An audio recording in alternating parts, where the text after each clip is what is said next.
اور کون سا کیسر و کسرا کا خزانہ تھا کہ اسے بانٹ بانٹ کر کے آپ عرب کے لوگوں کو مسلمان بنا رہے تھے؟ کیا تھا میرے بھائیوں؟ کچھ نہیں تھا وہاں تو معاملہ یہ تھا کہ مسلمان بنو تو شاید فاقہ کرنا پڑے، پیٹ بھر کھانا نہیں ملے گا، مسلمان بنو گے تو اچھا کپڑا پہننے کو نہیں ملے گا، مسلمان بنو گے تو اچھا گھر نہیں ملے گا، پریشانی ہی پریشانی ہے۔ کچھ بانٹ نہیں رہے تھے، مال و دولت نہیں دے رہے تھے، بلکہ بظاہر پریشانی لگ رہی تھی۔ اس کے باوجود فوج در فوج لوگ مسلمان ہوتے چلے گئے، اتنی تیزی سے پھیلا اسلام، کون سی دولت آپ بانٹ رہے تھے؟ میرے بھائیوں، جب اسلام یثرب میں پھیل گیا تو وہاں سے 12 انصاری نوجوان چل کر کے مکہ ہے اور مینا پہاڑی کے کہیں بیچ میں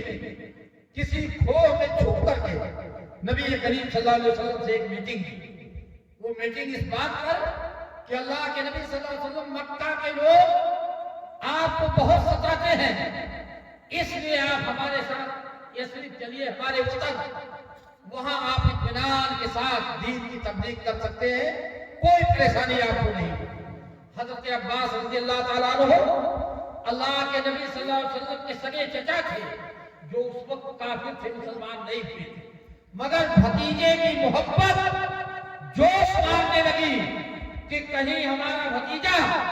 یثرب سے آئے ہوئے انصاریوں کے بہکاوے میں آ کر کے وہاں چلا نہ جائے،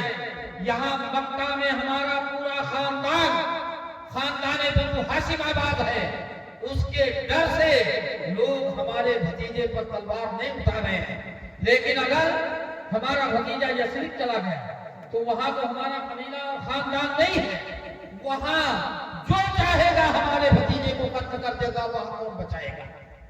حضرت عباس رضی اللہ تعالیٰ عنہ اسی فکر میں وہ بھی مینا میں آ گئے اور اس پہاڑی کھوہ میں جہاں چھپ کے میٹنگ چل رہی تھی پہنچ گئے اور کہا کہ اے یثرب سے آئے ہوئے نوجوانوں، کیا یہ جانتے ہو کہ محمد کو یثرب لے جانے کا مطلب کیا ہے؟ کہا ہاں ہم جانتے ہیں۔ کہا نہ جانتے ہو تو کان کھول کر کے سن لو کہ محمد عربی کو اپنے ساتھ لے جانے کا مطلب یہ ہے کہ ہو سکتا ہے پوری دنیا تم پر بیک وقت ٹوٹ پڑے، حملہ کر دے، تو کیا تم محمد عربی کی حفاظت کے لیے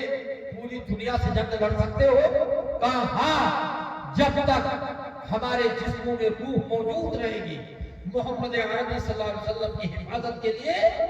اگر ہمیں پوری دنیا سے لڑنا پڑا تو ہم پوری دنیا سے ٹکر لینے کے لیے تیار۔ حضرت عباس رضی اللہ عنہ نے کہا بسم اللہ، آپ لے جا سکتے ہو، ہمیں اطمینان ہو گیا، لے کر کہا اب ہم نہیں لے جائیں، اب ہماری ایک شرط ہے، محمد عربی صلی اللہ علیہ وسلم اس شرط کو مان لے، تسلیم کر لے، تب تو ہم لے جائیں گے، ورنہ ہم چلے جائیں گے، ان کو نہیں لے جائیں گے۔ اللہ کے نبی صلی اللہ علیہ وسلم نے کہا کہ تمہاری کیا شرط ہے؟ ابھی تو تم لے جانے کے لیے بےتاب تھے، اب شرط کیا لگ گئی؟ تو میرے بھائیوں جانتے ہیں کیا شرط لگائی؟ میرے بھائیوں یہ شرط نہیں لگائی کہ اے محمد اگر اللہ نے آپ کو غلبہ دیا تو آپ حکومت میں ہمیں حصے داری کو دے، وہ عہدہ دو گے، اور یہ بھی نہیں کہا کہ اگر اللہ نے مال دیا تو مال میں ہمیں حصہ داری چاہیے، کچھ نہیں مانگا، شرط یہ لگائی کہ آپ یہ وعدہ کیجئے کہ اگر اللہ نے آپ کو غلبہ دیا اور دوبارہ مکہ فتح ہو گیا تو آپ اپنے وطن کی محبت میں ہمیں ہماری جگہ یثرب میں چھوڑ کر کے اپنے وطن مکہ واپس نہیں آئیں گے، آپ پوری زندگی ہمارے ساتھ رہیں گے، یہ آپ کو وعدہ کرنا۔ اللہ کے نبی صلی اللہ علیہ وسلم نے وعدہ کیا اور اسی موقع پر آپ نے فرمایا کہ لولا الہجرۃ لکنت من الانصار، ہجرت کر کے اگر تمہارے پاس جانا نہ ہوتا تو شاید میں انصاریوں ہی میں پیدا کیا گیا ہوتا۔ بہرحال اللہ کے نبی صلی اللہ علیہ وسلم کو لوگ لے گئے، آپ نے بعد میں ہجرت کی، معاملہ تو طے ہو گیا، لیکن ایسے دن کے اجالے میں جا نہیں سکتے تھے، اس لیے رات کی تاریکی میں چھپ چھپا کے اللہ کے نبی صلی اللہ علیہ وسلم نے ہجرت کی اور پہنچ گئے یثرب۔ جب یثرب پہنچے تو وہیں سے اس کا نام مدینہ منورہ پڑا، مدینہ منورہ، اب وہ مدینہ ہو گیا۔ میرے بھائیوں، مدینہ میں پہنچنے کے بعد، ہجرت کرنے کے بعد، ٹھیک 8 سال کے بعد مکہ واقعتاً واستو میں فتح ہو گیا اور مسلمانوں کے قبضے میں آ گیا۔ اور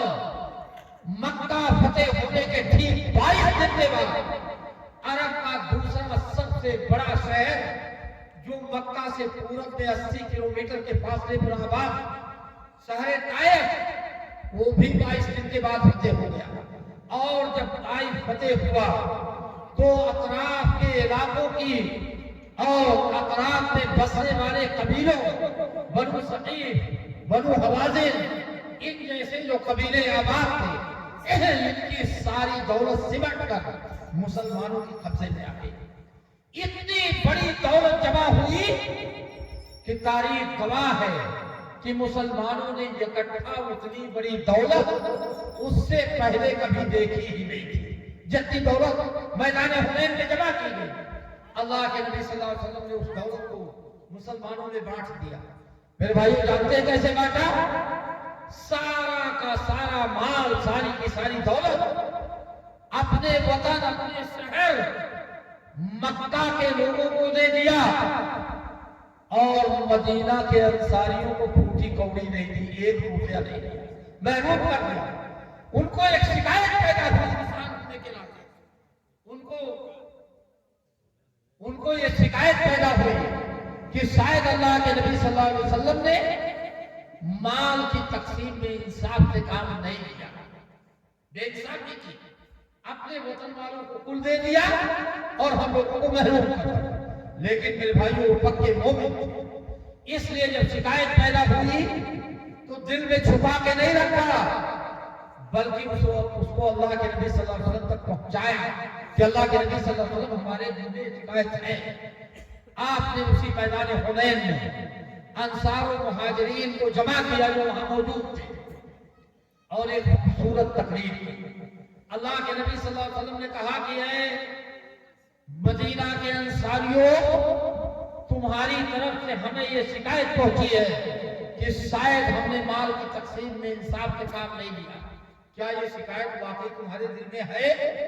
منہ پہ سامنے کہہ دیا کہ ہاں، اللہ کے نبی صلی اللہ علیہ وسلم، ہمیں یہ شکایت ہے کہ آپ نے ہمیں کچھ نہیں دیا، اپنے وطن کے لوگوں کو کل دے دیا۔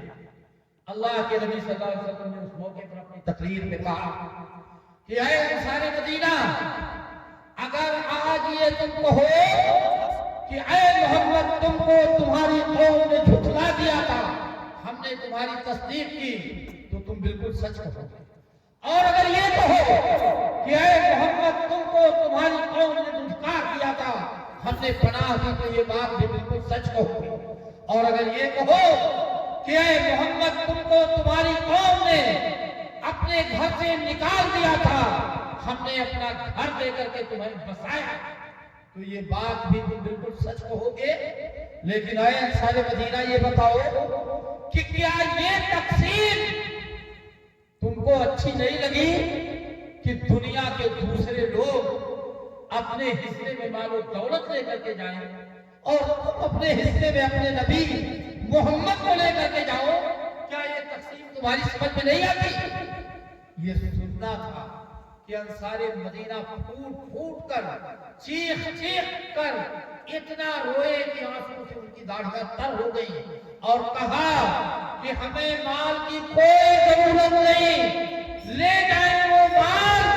جنہیں مال کی ضرورت ہے اور جنہیں مال کی لالچ ہے، ہمیں مال کی کوئی لالچ نہیں، ہم نے مال کی لالچ میں دین محمد کو قبول نہیں کیا تھا۔ اگر ہمیں اپنے حصے میں ہمارا نبی محمد مل گیا تو ہمیں پوری کائنات مل گئی، ہمیں مال کی کوئی لالچ نہیں ہے۔ میرے بھائیوں، اس طرح کے بے شمار واقعات ہماری درخشاں تاریخ میں بکھرے پڑے ہیں۔ آپ پڑھتے جائیے، علماء سے سنتے جائیے کہ اسلام نہ تو طاقت کے بلبوتے پر زبردستی پھیلایا گیا، اور نہ ہی اسلام دولت بانٹ کر کے، لالچ دے کر کے غریب غیر مسلموں کو پہنچایا گیا ان تک. نہیں میرے بھائیوں، اسلام اگر پھیلا ہے اور آج بھی الحمدللہ سارے مذاہب کے مقابل میں دنیا میں سب سے تیزی سے پھیلنے والا مذہب اسلام آج بھی ہے. چاہے پہلے پھیلا